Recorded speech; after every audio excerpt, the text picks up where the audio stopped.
Amables televidentes, ¿qué tal? Muy buenas noches, bienvenidos una vez más a Cómo Vamos en Andes, este espacio en el que durante este mes estamos hablando con personajes que representan de muy buena manera nuestro municipio por su ejemplo que dan en ámbitos como el arte, la educación, la formación en niños en situación de discapacidad, muchas personas que de verdad muestran sentido de pertenencia por nuestro municipio y que es precisamente lo que pretende Cormapa, la Corporación de Mujeres en Acción por Andes y AUPAN Televisión, resaltar a estas personas para que las tengamos como ejemplo, como referencia y logremos entre todos construir tejido social, que es lo que necesitamos precisamente en nuestra localidad. Hoy con un invitado muy especial, una persona que si queremos hablar de arte en el municipio de Andes y en el departamento, pues necesariamente hay que recurrir al maestro José Eduardo Ruiz Posada. Maestro, bienvenido a Cómo Vamos en Andes, muchas gracias por atender esta invitación.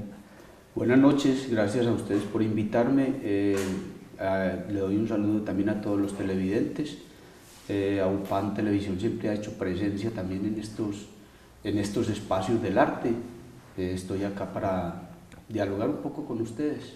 Muy bien, durante la lógica de estos espacios, maestro, es precisamente hablar con esas personas sobre sus historias de vida, asuntos que se vienen desarrollando en el municipio, para que entendamos la importancia, por ejemplo, de asuntos como el arte en nuestra localidad, cuál es la verdadera función de ese arte que se está dando en nuestro municipio.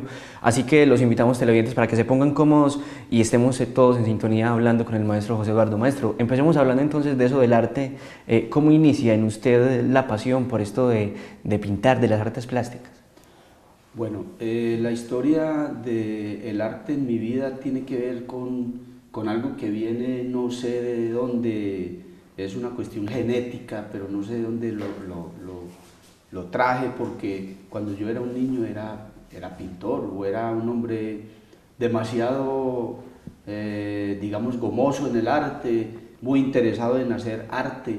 De hecho, pues en Andes, cuando yo era un chico, pintaba, pero empíricamente, y pude hacer exposiciones en las semanas de la cultura que celebrábamos en el colegio, porque soy egresado del Juan de Dios Uribe.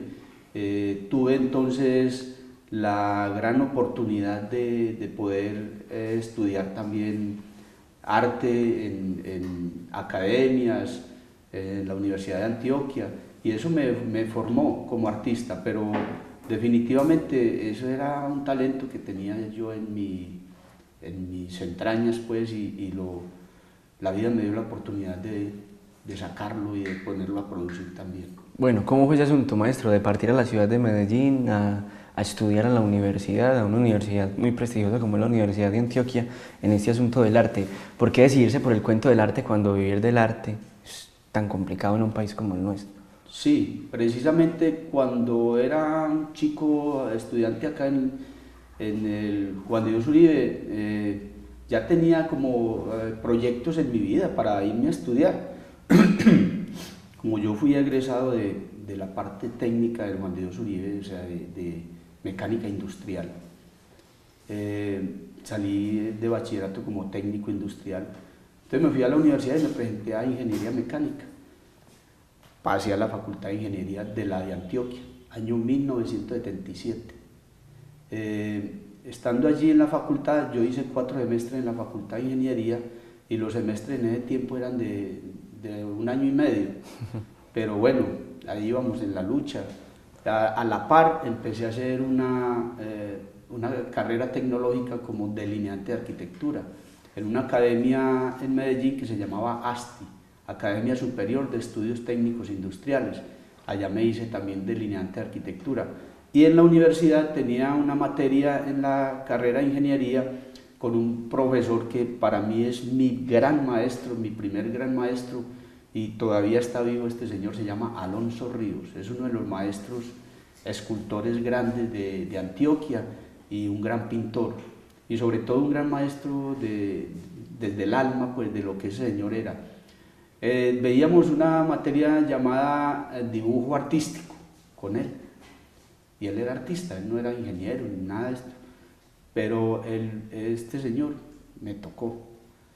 En algún momento me dijo: hombre, ¿usted por qué no estudia artes? Es que yo le veo a usted más como muchas aptitudes para el arte. Yo le dije: pues precisamente eso es lo que me gusta, pero yo tengo que hacer ingeniería u otra cosa para poder vivir. Me dijo: es que del arte también se vive, hágale. Y me fui a estudiar en la Facultad de Artes. Ese fue el gran maestro, el que me tocó, el que me motivó. Yo le digo a la gente, ¿quién es un maestro? Es aquel que lo motiva a uno. Yo lo que hago con la gente es eso, es motivarla. Yo no le puedo sacar a nadie del corazón esa sensibilidad o esa pasión por el arte, o que las ideas que tenga o digamos las sensaciones, porque pintamos sensaciones, no. Yo le veo talento y lo que hago es motivarlo. Puede seguir, hay que darle, hay que hacer el ejercicio, hay que trabajar constantemente, hay que investigar. Eso es lo que, más o menos lo que pasó conmigo. Entonces ya me dediqué a estudiar arte, también fui a escuelas de arte y yo fui un inquieto con eso durante mucho tiempo en Medellín hasta los 24 años. A los 24 años cambié digamos, de profesión, pero por aquello de sobrevivir, ¿cierto? Y también por la inquietud de conocer el mundo. Ya tenía mis estudios de arte y todo y me fui a navegar. Eso es un asunto bien importante que vale la pena tocarlo brevemente para que nos concentremos en otros temas como Andes Pinta, Entre Pinceles y Cordilleras, que tiene que ver mucho más con nuestro municipio. Pero hay una historia que definitivamente seguramente formó mucho a José Eduardo Ruiz Posada, el navegar por el mundo y el conocer otros países, conocer la Europa de aquellos años, lo formó definitivamente, pero no olvidó de dónde era maestro. ¿Cómo fue ese asunto de irse y navegar y recorrer casi que el mundo entero montado en un barco? Sí, eso fue muy interesante porque es lo que estás diciendo, Frank, eso es otra formación y es una formación de vida, inclusive pude tener contacto con tantas culturas, hombro a hombro con el negro, con el blanco, con el chiquito, con el grande, con el rico, con el pobre, con situaciones complejas en la vida, donde yo era un ser humano solo, pero lleno digamos, de motivaciones para escudriñar todo eso. Entonces la vida me dio también esa oportunidad. Era trabajando, no fui un turista, fui un viajero, porque la diferencia entre turista y viajero es que el turista va y ve y se vuelve, y vio y tomó la foto y ya, y le dieron media hora para que conozca la Trafalgar Square. Y eso es un ejemplo que yo pongo, ¿cierto? O la catedral no sé qué, o el museo. Al viajero no. Yo podía ir con mi mochila y decir, amanezco en esta ciudad porque esta ciudad me encanta, porque no conocí sino este museo y mañana debo ir a rodar más. Y en la noche quizás una cerveza, quizás algo también para conocer. Entonces digamos, ese concepto de viajero sí que lo aprendí y era por el contacto que tenía con las culturas, con todo lo aquello, de ir a una ciudad y ya sabía que en el día iba y visitaba tal cosa y en la noche tal otra y me movía en esa ciudad como cuando vamos a nuestras capitales colombianas. Entonces eso me sirvió mucho. Bueno, de esa formación, ya como pues para que sepamos en qué me sirvió también desde el punto de vista del arte, yo conocí los grandes museos, conocí artistas muy importantes, inclusive tuve una experiencia muy interesante porque yo tenía un compañero polaco, el polaco era pintor, me doblaba en edad en ese momento, yo era de 26, 27 años, él me doblaba en edad, pero él era un maestro en arte y estaba navegando porque ellos tienen esa naturaleza de marineros y precisamente él era de Gdansk, donde están los astilleros grandes del mundo y todo. Entonces el hombre una vez me regañó, me llamó la atención, tú eres un artista, pero yo no veo tu caballete en el camarote, no veo tus materiales de arte, me jaló y me dijo, hágale. Si usted es un artista, suba primero, antes que la maleta, suba el caballete al barco. Y todo eso son anécdotas y cosas muy interesantes. Aprendí mucho del mundo para el arte, para lo que yo hago, y aprendí a tolerar, aprendí a vivir con la gente, aprendí a ser, digamos, tranquilo en el sentido de que el otro es el otro, déjelo ser y ya. Excelente. Maestro, bueno, luego de esa experiencia tan enriquecedora para usted, ¿vuelve al municipio de Andes o cómo fue ese asunto? ¿Cuándo llega usted al municipio de Andes y resale con esto de Andes Pinta, un asunto que le ha dado muchísimo reconocimiento a nivel departamental al municipio de Andes? ¿Cómo fue el surgimiento precisamente de esta corporación? Bueno, yo regresé a Colombia ya como a radicarme nuevamente en el año 1990.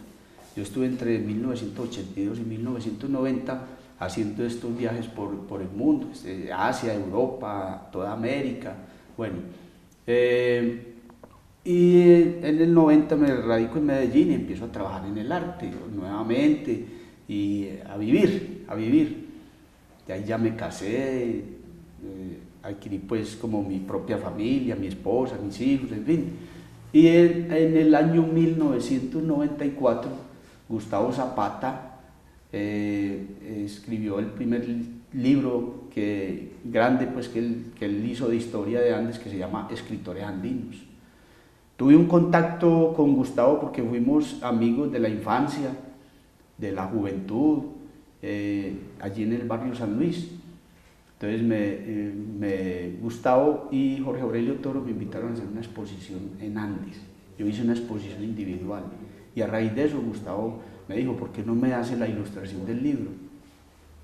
Yo hice la ilustración de la carátula del libro de Gustavo, del primer libro de Gustavo, de Escritores Andinos. Creo que es el primero de Gustavo Zapata. Hice esa carátula y luego ya, entonces vine a la presentación del libro, al lanzamiento del libro de Gustavo y en esa oportunidad me vi con don Jaime Arbeláez y con una cantidad de gente que estaba pues involucrada en el cuento ya digamos de la administración municipal y de la cultura y todo eso. Me invitaron a hacer unos talleres acá. Yo fui como organizando mis cosas en Medellín y en el 97 le dije a esta gente, puedo ir a iniciar unos talleres en Andes. Muy incipientes al principio porque hacer una convocatoria, a mí Andes ya no me conocía, yo no conocía a Andes. Es decir, porque yo estuve 20 años alejado de Andes, 20 años, desde el 76 hasta el 96 prácticamente. Entonces, bueno, hice una pequeña convocatoria, en ese momento el secretario de Educación también me colaboró y empecé con un grupo de 15 personas. Venía cada 8 días de Medellín a hacer una clase y me iba y así. Y bueno, ese fue el comienzo de todo esto que se fue volviendo tan interesante, tan grande, tan apasionante también, que aquí estoy lleno de compromisos y de cosas y de gente y de bellísimo el trabajo. Eso fue creciendo. Afortunadamente la comunidad andina respondió. ¿Usted visionó, maestro, ese asunto, el hecho de empezar con los talleres, visionó lo que iba a ser Andes Pinta, pues precisamente lo que es hoy, o usted creyó que era un asunto de los talleres y que a partir de ahí no iba a resultar nada más, o usted sí tenía la esperanza de que el proyecto evolucionara tanto como evolucionó hoy? No lo consideraba tan dimensionado como está hoy, por ejemplo, porque pues pero yo sí era constante y muy, digamos, consolidado en el concepto del arte y muy apasionado. Yo pienso que ese trabajo intenso que yo hice al principio, esa dedicación, todo eso, fue lo que hizo que fuera creciendo. Entonces ya cuando empecé a ver ese crecimiento, ahí sí me volví como visionario con esto y dije, esto va a ser grande, ¿cierto? Hasta el punto pues de presentar un proyecto al Fondo Mixto de Antioquia en el año 1999 para que nos apoyara un trabajo en la zona rural. De ahí nació Entre Pinceles y Cordilleras. Entonces, ese proyecto fue bien reconocido, bien valorado por existía la Secretaría, que en ese momento era Dirección de Cultura de Antioquia. Esa propuesta también la escucharon ellos.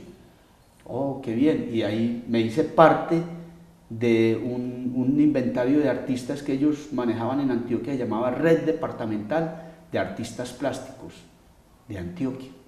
Entonces ya me fui metiendo como en el cuento de hacer el proyecto. El Fondo Mixto patrocinó una parte al principio y la Alcaldía Municipal a través de ese instituto entonces cofinanció. Empecé con 5 grupos rurales, 5 corregimientos, que en ese momento Andes tenía 5 corregimientos, no estaban incluidos San Bartolo ni Quebrada Arriba en nuestros corregimientos. Me dijeron de Secretaría de Educación, bueno, vaya a los 5 corregimientos, era muy poco el trabajo, pero la población interesada era mucha Y eso, la misma población se encargó de pedir más, de hacer que esto se diera más. En este momento cubrimos 18 grupos en la zona rural, y más o menos un impacto grande que este proyecto llega a 300 personas aproximadamente. Bueno, es un espacio muy interesante porque es un asunto casi que descentralizar la labor social que se venía realizando en el municipio de Andes.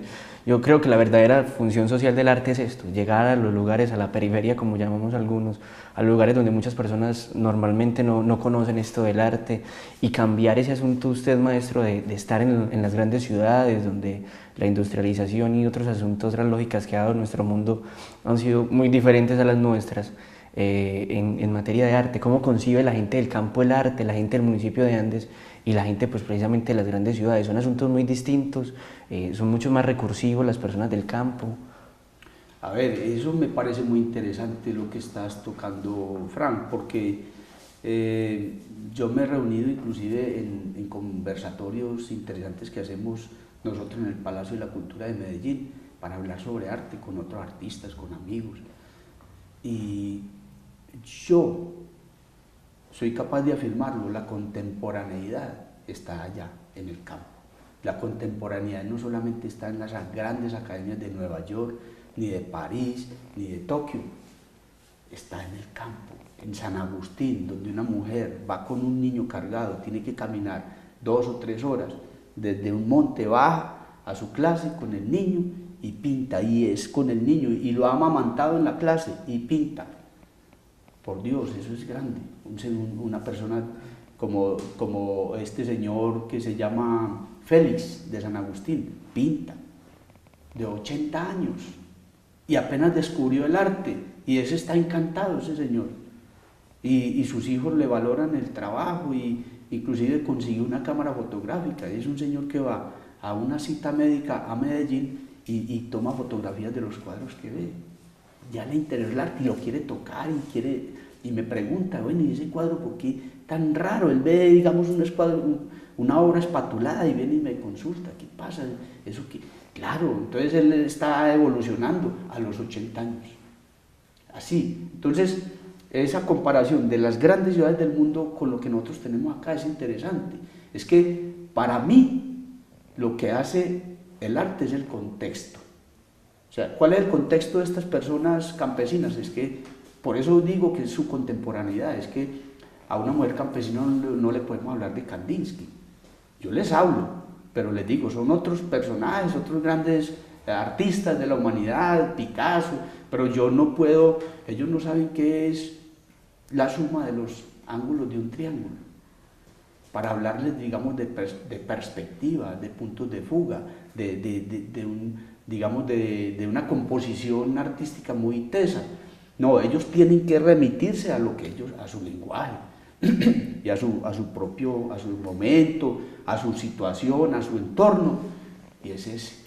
Entonces yo, para hablar con doña Teresita de Santa Inés sobre arte, que tiene 60 años y que quiere pintar, yo no la puedo enredar, pero es contemporánea, porque ella quiere pintar la gallina, ella adquirió autorreconocimiento, autoestima a partir de esa propuesta de Entre Pinceles y Cordilleras, porque es que inclusive el término es muy romántico, muy bello. Ellas están allá, entonces no, para nada me descresta a mí el artista de París comparado con estas personas. Ellas están en su cuenta, es lo que ellas son, estas personas del campo. O sea, la contemporaneidad también.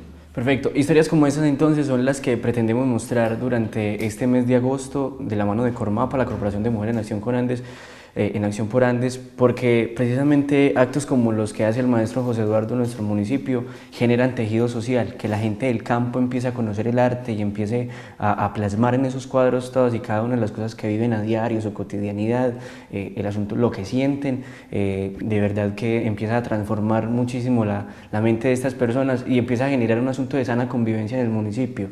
¿Qué tanto hemos logrado, maestro, en el municipio de Andes con Andes Pinta y con Entre Pinceles y Cordilleras, además niños en situación de discapacidad que van y reciben clases, niños de nuestro municipio, niños y niñas. Ha sido un asunto bien interesante. ¿Qué tanto hemos ganado en esos espacios, maestro? En esos espacios se ha ganado espiritualmente y yo creo que económicamente también Andes se crece a partir de una propuesta como estas, porque la obra de arte se vende, la obra de arte se vende, hay personas que a partir de, mejor dicho, Andes Pinta ha hecho que haya una economía pequeña de pronto, pero se mueve. También es el espacio para todas aquellas personas que consideraban que el arte no era para ellos, porque ha sido elitizado, ha sido de los grandes recintos, y lo sacamos de los grandes recintos y se lo trajimos a la gente, o se lo estamos trayendo a la gente. Entonces es la participación ciudadana, es cultura viva comunitaria, es cómo nos movemos con una comunidad para que espiritualmente crezca, para que llegue a otros niveles a partir de su conocimiento, y como decía ahorita, a partir de su contexto. Es que ver un desfile de personas que llevan bastidores en el campo, que se suben a un carpati, que bajan de una vereda donde el cuadro lo protege con una bolsa para que no se moje entre los palos de café. Eso es bellísimo, ¿cierto? Entonces es tejido social, estamos armando un cuento interesante y le estamos dando a esas personas la capacidad o la posibilidad de ser incluidos, de ser incluidos. A mí me parece que Andes en este momento tiene un proyecto de inclusión grande que es Andes Pinta, que es Entre Pinceles y Cordilleras, porque Entre Pinceles y Cordilleras viene de Andes Pinta. Tenemos personas de la periferia, de la zona urbana. En Andes Pinta se sienta a pintar un chico que viene de un barrio marginal con una persona que viene de uno de los grandes edificios de Andes, sin distinción. Y el chico necesita pintura amarilla, eso es muy bello. Ah, profe, es que regáleme un poquito de amarillo. Y la otra persona que está allí, saque de mi maleta y utilice el amarillo. Una niña o un niño. Entonces miren lo interesante, ellos entendieron, y esos pelados que vienen por ejemplo de barrios que tienen unas situaciones complejas en su hogar, en su economía, en muchas cosas, vienen y se sienten bien incluidos, se sienten felices allí. Entonces les está dando otra oportunidad, ellos están viendo el mundo diferente ya, no solamente lo marginal. Me parece que ese es el aporte. Perfecto, maestro. Muy brevemente, hay un nuevo concepto que aparece en esto del arte en América Latina, y es esto de cultura viva comunitaria, que hace algún tiempo usted, hace algunos años, o hace algunos meses mejor, estuvo usted en un foro internacional, en un conversatorio internacional donde se planteó precisamente este concepto. Muy brevemente expliquémosle a la gente qué es eso de cultura viva comunitaria en un contexto pues, con el arte. Sí, cultura viva comunitaria tiene que ver con lo que venimos haciendo históricamente tantos artistas de la humanidad o tantas personas, que es movilizarnos a través de una comunidad, para que esa comunidad interactúe a través del arte o a través digamos, de actividades interesantes. Entonces, cultura viva comunitaria es una nueva figura, que no la conocíamos como su nombre, ¿cierto?, pero que la veníamos haciendo. Ahora se está dando entonces ese gran movimiento y está surgiendo de América Latina.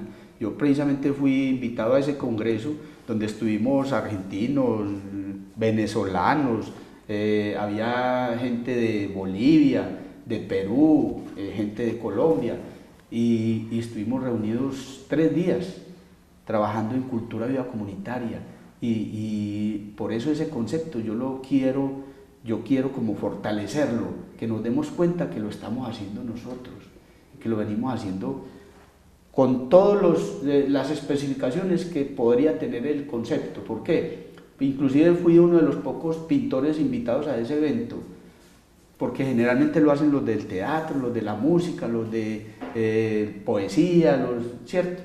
Pero arrastrando una comunidad, muy pocos pintores lo han logrado, ¿cierto? O estas comunidades, y precisamente el concepto es ese, es cultura viva comunitaria, eso está vivo, y lo estamos haciendo y es para estas comunidades. Muy maestro, hay otro asunto también muy interesante dentro de lo que se ha desarrollado en el municipio de Andes en materia de arte, y es las exposiciones, que si bien muestran el resultado de un trabajo que viene adelantando usted con Andes Pinta, también sirve como de aliciente para las personas que pintan. Un niño, pienso yo, al ver su obra expuesta y tantas personas mirándola y que los medios lleguen y muestren que en Andes se está generando este asunto, también es un asunto muy importante para los pintores y también pues para mostrarle al municipio de Andes cómo avanzan los programas, ¿no? Sí, claro, ese es un indicador. Para nosotros el indicador de un músico que se encierra a ensayar es un concierto o es grabar un disco, ¿cierto? Para nosotros como artistas visuales es la exposición la que está mostrando mi trabajo. Aunque hay una situación interesante también en el proceso es bonito porque es el proceso del trabajo con la gente, pero claro, esas exposiciones lo que hacen es mostrar a esas personas y darles a entender que ellos son importantes, que el otro le está reconociendo su trabajo. Al fin y al cabo, dirá mucha gente, como lo dicen las campesinas, ya mi esposo me deja siquiera venir a la clase de pintura y ya me pide que le pinte un caballo. Mire qué interesante eso, estamos logrando ese reconocimiento para la gente, porque ya vieron la obra terminada y ya vieron en la exposición que los felicitaron, que los hicieron sentir bien. Eso es interesante. Perfecto. Son muchos entonces los aportes que tiene Andes Pinta en nuestro municipio, con todos sus programas, entre Pinceles y Cordillera, con las exposiciones que podemos ver, pero también se vincula muy fuertemente con el Carnaval Cativo, que también es una forma no solo de generar identidad, sino también de mostrar una sana convivencia en el municipio cuando estamos en fiestas. Y eso también le apunta a lo que busca Cormapa de esto de construcción de tejido social y por supuesto que es lo que pretende la televisión de los andinos. También hay una vinculación muy fuerte con los carnavales de nuestro municipio, maestro. Claro, es que inclusive en las fiestas de nuestro municipio, en las fiestas se incluyó el carnaval, y el carnaval es una propuesta que sale de Andes Pinta, y lo estamos construyendo, sin recursos propiamente, o sea, con mucha pasión sobre todo, pero sí, es una cuestión de identidad, es un evento hecho por andinos en Andes, y hay un trabajo muy interesante comunitario, que eso es cultura viva comunitaria, que es todo el proceso previo al carnaval. Eso mueve mucha gente en torno a esa propuesta, y eso hace que crezca, y lo que queremos es cada vez fortalecerlo más con lo que podamos lograr. Maestro, ya para que vayamos finalizando entonces nuestro espacio, ¿de qué manera podemos construir tejido social en nuestro municipio? En último, ese es el mensaje que le queremos dejar a todas las personas, hablando precisamente de esos procesos culturales que se han dado aquí, pero ¿de qué manera podemos generar tejido social? ¿De qué manera la gente de Andes puede entender que esto es un asunto que es de todos y que tenemos que construirlo entre todos para lograr una sana convivencia en nuestro municipio? Para lograr tejido social, necesitamos que cada quien, desde su profesión, desde su lugar, desde su actividad, genere para el otro espacio. Yo creo que así se hace tejido social. Tejido social es que si yo soy médico, a ver qué puedo hacer yo para aportarle a la sociedad desde la medicina. Yo soy artista, ¿qué puedo hacer para aportarle a la sociedad desde el arte y hacer sentir bien al otro? Es que la definición profunda es dar al otro, hacer que el otro esté bien. A mí me parece que esa es la forma de construir tejidos sociales, cada uno aportando desde lo que puede hacer. Y nos tenemos que desligar un poco de la parte económica a veces, tenemos que dar más, tenemos que caminar 1 kilómetro más para poder fortalecer esos tejidos. Perfecto, muy buen mensaje entonces por parte del maestro. Maestro, hay gente que seguramente está viendo nuestro espacio y que también tiene habilidades artísticas y le interesaría estar en esto de Andes Pinta o entre Pinceles y Cordilleras. ¿Cómo es ese proceso? ¿Aún están las puertas abiertas para todos los andinos que quieran pertenecer a este espacio o debemos esperar un momento? ¿Cómo es ese proceso allí? El proceso de Andes Pinta siempre estará abierto. O sea, la oportunidad se le puede brindar a cualquiera, la gente habla conmigo, el que tenga inquietudes, a veces tenemos limitaciones económicas obviamente, pero las puertas están abiertas, las puertas de Andes Pinta, y yo creo que la voluntad mía es esa. Entonces ahí estamos, el que quiera contactarse conmigo para algo, me expone su situación, en fin, yo creo que se le está brindando la oportunidad a la gente. Perfecto, maestro, muchísimas gracias por haber estado en Cómo Vamos en Andes. Muchas gracias a ustedes por invitarme y ojalá que Andes a futuro, yo sé que va a ser muy grande en muchos aspectos. Muy bien. Gracias. Muy bien, estuvimos entonces con el maestro José Eduardo Ruiz hablando de un proceso bien interesante que se viene dando desde hace ya algunos años, casi 13 años, en nuestro municipio con esto del arte, de Andes Pinta, entre pinceles y cordillera, un asunto que nos ha llegado a generar muchísima identidad en la localidad, pero que también ha dado a conocer a Andes precisamente por esto, por el talento, por la cultura, y que a propósito el próximo mes, en el mes de septiembre, muy seguramente va a estar Andes Pinta en el municipio de Jardín, en nuestro hermano municipio, haciendo una exposición casi todo un mes allí en el marco de esta celebración de los 150 años del municipio considerado el más bonito del departamento de Antioquia. Así llegamos al final entonces de este espacio, el Canal Comunitario Los Andinos. La invitación queda abierta para que generemos tejido social entre todos. Los invitamos entonces para que continúen con esta programación.